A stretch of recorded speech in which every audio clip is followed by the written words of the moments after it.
Hello everybody and welcome back to World of Warships Legends. My name is Spartan Elite 43 and tonight we are continuing our Tier 5 battleship marathon with the French Tier 5 battleship Normandie or Normandie or however you want to say it. I don't know. I call it Normandie. I'm American. But we are running Robert Gijard with Paolo de Revel, Andrew Cunningham. We have Flammable Cannoneer, Crisscross, Marksmanship, and Reaching Out XXL with Fight Fire with Fire. You could go with gyrating drill bits if you really want to. That increases your AP shell damage, also allows your turrets to traverse a little bit, but you lose the extra speed. Personally, getting the guns to traverse a little bit faster just seems better to me. It's not much of a change, but it is a little bit better. Anyway, we're running Aiming Systems Mod 1, obviously, and we are running Steering Gears Mod 2. We are fully upgraded. And as far as everything goes, apparently I have never put a flag on this. Shocker. But we also, I don't think, have a permanent camo on this. Weird. What is this one? Seal of Winter. Anyway. Let's get into the specs. We're not going to go too crazy, but 48,300 hit points with a 13% torque reduction. Main battery, you have 340mm 45 caliber MLE 1912s. You get 12 of those, reaching out to 17.9 kilometers with a reload of 28.4. Traverse time is 32.7, so pretty decent for the lower tier battleships. Shell groupings, terrible. 1.76, as you'd expect, but it isn't as bad as you'd think, but it can be at times. As far as HE shell, maximum damage 4,700 with a 26% chance to set fires. 57 millimeters of armor penetration on those shells. AP shell maximum damage is just 9,500 with a standard armor penetration angles. And yeah. Secondaries, I mean, they exist, but they're okay. 18 139 millimeter 55 caliber MLE 1910s. So these are your casemates. You get 9 of those per side of the ship. 4.2 kilometer firing range with a 10-second reload time. So pretty horrendous there. HE shell with 2,000 maximum damage and an 8% chance to set fires. They do pin 23 mils, so they will absolutely tear apart destroyers at the tier if you can hit them. And then, of course, we have the 90mm 50 caliber MLE 1930s. You get 12 of those reaching out to 4.2 kilometers, firing every 4 seconds. And they have HE with a maximum damage of 1,300 and a 5% chance to set fires. AA defense isn't bad, isn't great. Actually, it's pretty terrible. Let's be honest. It's terrible. 37mm 50 caliber MLE 1933s. You get 29 damage per second, reaching out to just 3 kilometers. Then you have the 13.2mm 76 caliber CAD MLE 1929. You get 8 of those, doing 34 damage per second, reaching out to just 1.2 kilometers. And then you have the dual-purpose secondaries, 90mm 50 caliber MLE 1930s. 12 of those doing 34 damage per second, reaching out to 4 kilometers. Maximum speed, you get 29.5 knots, which is fantastic, which is why I say you don't necessarily want to drop your speed.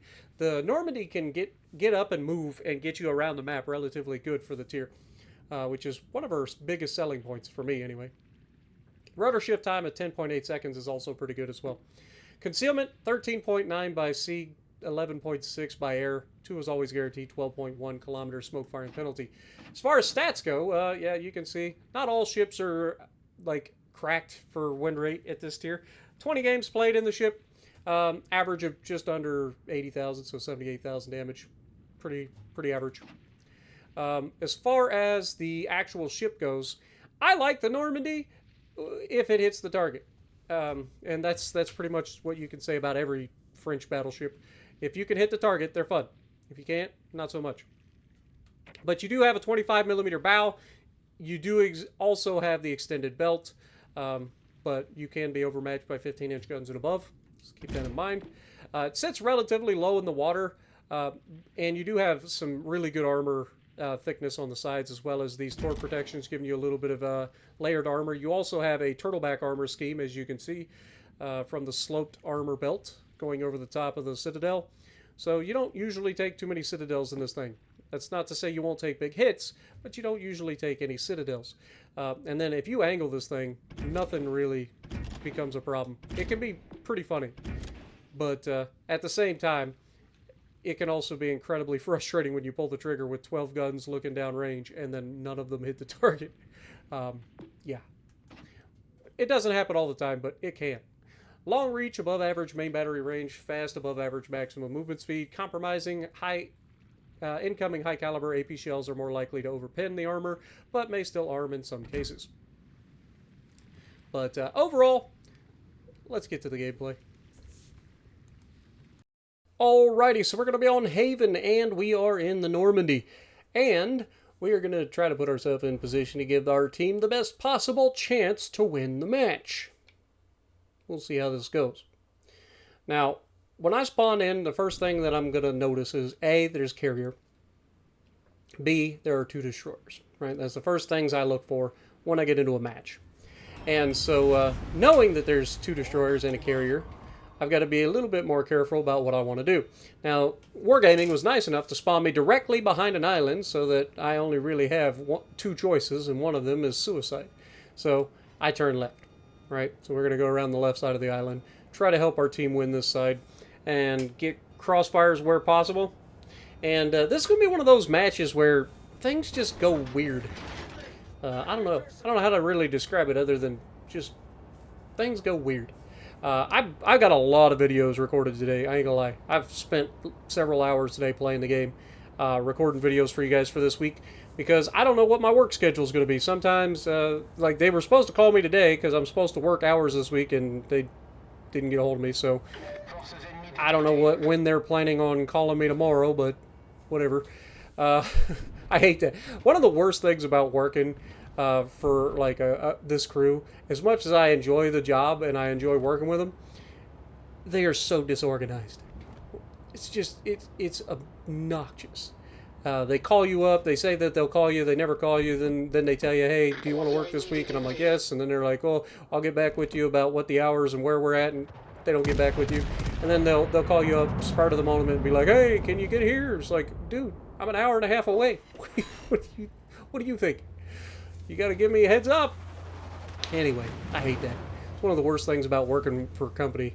It's one thing to work for yourself as a YouTuber. It's completely, you gotta love that.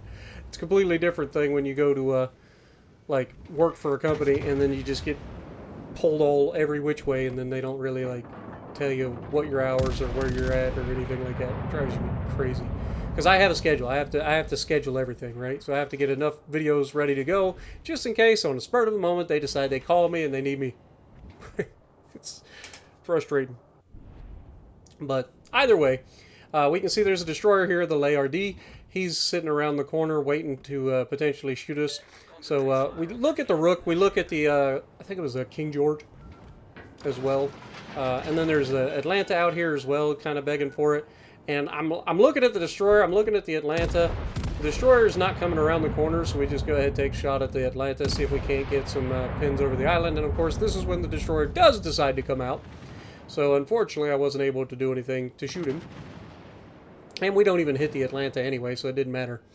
So we just wasted our shot, and down goes our battleship. Now, the destroyer is just sitting here begging for it. And still nobody shooting him. We got a battleship on my left. He's going to end up taking a shot at the guy, I think. I'll take a shot here, and I don't think I lead him quite enough. We get a couple of pins, but should have led him a little bit more. But again, this is when you're bouncing back and forth between all these different ships trying to play. It can be a little bit awkward depending on which ship you're in to get the lead correct. Because they all have different muzzle velocities and different lead times and stuff. So it can be a little bit awkward. But Battleship out there did manage to slap the ever-living crap out of the destroyer, and our destroyer is still kind of playing around trying to torp the California instead of helping get rid of their destroyer. But the Normandie does get spotted again. The friendly battleship takes a shot but doesn't manage to finish him off, so we're going to open up the angle, wait for him to make his choice. Is he going to go down? The destroyer is shooting him now, so I think he is going to take him down, so we're going to go ahead and try to take this Atlanta. You can see we're going to go for over the top of the island. He is absolutely begging for it, and he turns right into this, and we get one full pin. This is that French battleship dispersion we love. Lord have mercy, it's enough to make you want to throw your controller. But what I want you guys to pay attention to is that the entire right side of the map has left their flank to come over to the left side of the map on our team. which is allowing a cruiser and a battleship minimum to come around the far right flank completely uncontested. And that's going to allow them to be in a crossfire. This is something I'm going to pay attention to and try to put myself in position to stop. Now, obviously, I don't want to be getting bombed on by an Atlanta sitting behind an island that I can't touch. And I've got to be careful with the Cali taking his shot at me as well. He's going to get a good hit here, but it's only a couple of shells. And then I'm just going to try to get rid of him, right? So at this point, he's a problem. We're going to just shoot up into the superstructure, try to get as much damage as we can off of him while we're avoiding the Atlanta. And you can see somebody else hit him as well, and we're going to try to finish him off. And of course, in true Spartan fashion, we leave him with just enough to continue being a problem. Now, I do apologize if my voice sounds a little bit awkward. Again, been playing all day today, so it's just been one of those days. My voice is a little bit tired. Plus, I'm recording this at midnight 30. So there you go. But yeah, anyway, we're going to bounce off the border now that we've kind of escaped the California, we've escaped the Atlanta. We're going to try to get some shots of the Yuga. Yuga decides to turn away. So at this point, this is where I'm starting to realize our carrier is starting to run for his life for a reason. And so we're going to flip the guns to the left side and start working our way back to the other side, counter-rotating from our team to try to help get rid of these guys that are pushing our backside. It doesn't always lead to big damage when you do this, but it will help your team win more battles if you recognize when your entire team is leaving you guys out to dry. Now, obviously, the enemy has cap points, right? We don't. So we're going to be trying to counter-rotate in order to set up a crossfire because our entire team is all flowing one way. And with them getting into Alpha, ideally, I want to get rid of this Atlanta quickly, and then I'll be able to help get rid of whatever the other one is, which I think is a Graf Spee, if I remember correctly. And then there's a battlecruiser over here, too. I want to say it's a Resistance that we saw earlier. But either way, I'm ready for this Atlanta. As soon as he gets spotted, I'm going to be able to clap him.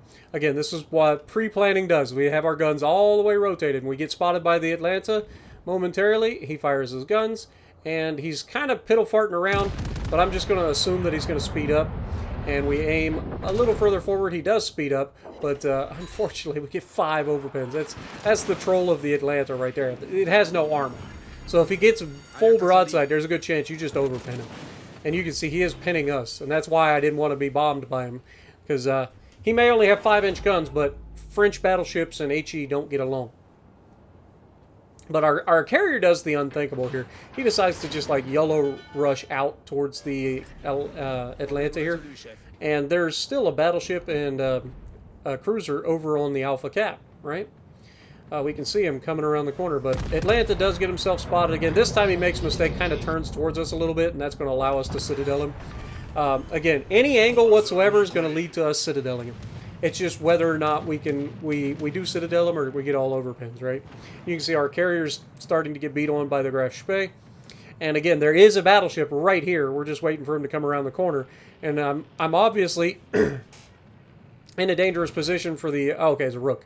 But I'm in a dangerous position for the Graf Spee, right? Like, I don't want to be in a position where I got to go toe-to-toe with a Graf Spee at close range. At least not while I'm going towards him anyway. But Rook opens the angle. I get a good shot on him, and he just lands every shell he fires. It's a battle cruiser. It's to be expected. But you can see Graf Spee is pushing towards us. He is actively like salivating at this point. He's like, oh my god, I got a battleship. I'm going to be able to YOLO around the corner and torpedo. I'm going to get this man so good.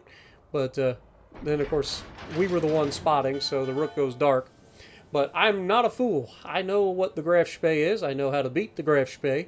And so we just immediately start to turn away, right? And if he comes after us, then we just overmatch his bow and send him to the Shadow Realm. It's that simple. A lot of people don't realize that the Graf Spee is so weak from the front, but it really is. Like, its biggest strength is that battleship captains are dumb. And so we're going to demonstrate that as we get skip bombed by their carrier. But here we got a beautiful look. We're going straight through the bow. That's what I'm talking about. 16,000 damage. Should have been a kill through the bow, but, you know, we take what we get. Could have been a lot worse salvo. Could have been a lot better. But he's going to fire his rear guns at us, too. And, again, we're angled pretty well. His little pea shooters are not going to... He's got Scharnhorst guns. And so his Scharnhorst guns are going to struggle if I'm angled, right?